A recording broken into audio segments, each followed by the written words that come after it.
Have you ever found yourself worrying about what a complete stranger was thinking about you? I mean, of course you have. We all have.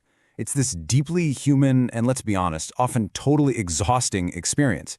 Today, we're going to dive into the surprising science of why we are so wired to care about what other people think. Okay, so picture this. You're just walking down the street, right? And up ahead, you see a group of people. Instantly, your brain just kicks into overdrive. You might start asking yourself this exact question. You're, checking your posture, wondering if your shirt has a stain, just really hoping they don't even notice you. And that feeling, that constant, low-level hum of self-monitoring and worrying about being judged, it is absolutely draining. It's like this invisible mental weight that so many of us carry around every single day, and we don't even realize how much energy it's zapping from us. So why do we do this to ourselves? Well, there's actually a name for this feeling. Psychologists call it the approval trap. And believe me, it is a powerful force in our modern lives. Think about it. Our world, and especially the whole world of social media, has basically trained us to be validation junkies. We've been conditioned to constantly hunt for that external approval, to measure our own self-worth in likes and comments and shares. And all that does is hardwire this approval trap even deeper into our day-to-day. But here's the thing, this isn't just some modern problem that's fueled by our smartphones. Nope. This drive to measure ourselves against everyone else is actually a fundamental part of our psychology. And it's got a name. Way back in 1954, a psychologist named Leon Festinger came up with this idea, social comparison theory. He basically argued that we have this built-in, innate need to evaluate ourselves. And one of the main ways we do that? By using other people as a yardstick. It's how we figure out where we stand in the world. Now, Festinger broke this down into two main types. First, you've got upward comparison. That's when we look at someone who seems to have it better than us. And that can go one of two ways. Either we feel inspired, like, I can do that too. Or, more often, we just feel kind of inferior. Then, on the flip side, there's downward comparison. That's looking at someone we see as worse off, which, usually gives our ego a little boost. We're doing this constantly, by the way, most of the time without even thinking about it. This simple phrase from Dr. Don Grant just nails the dark side of this whole process, especially that upward comparison. When we're constantly scrolling through these perfectly curated, amazing-looking lives online, it is so easy to fall into that cycle of compare and despair, where all we can see is what we don't have. But this isn't just some psychological quirk. The reason all this social comparison feels so intense, so real, is because of what's actually happening inside our brains. I mean, we all know that rejection, even from a total stranger, can really sting. But have you ever stopped to wonder why it hurts in such a real, almost physical way?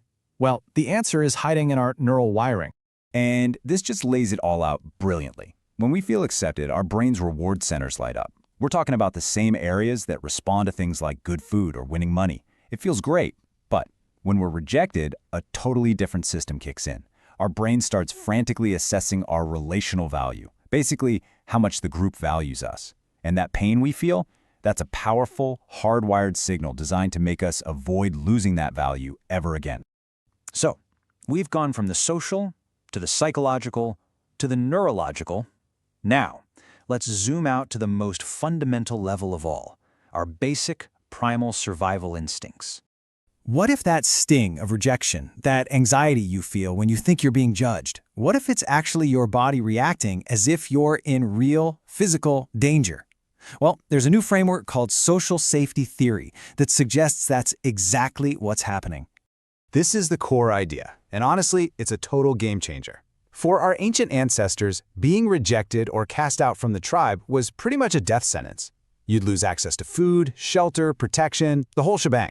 So, our bodies actually evolved to treat social threats, like rejection or being excluded, with the exact same seriousness as a physical threat, like a predator lurking in the bushes.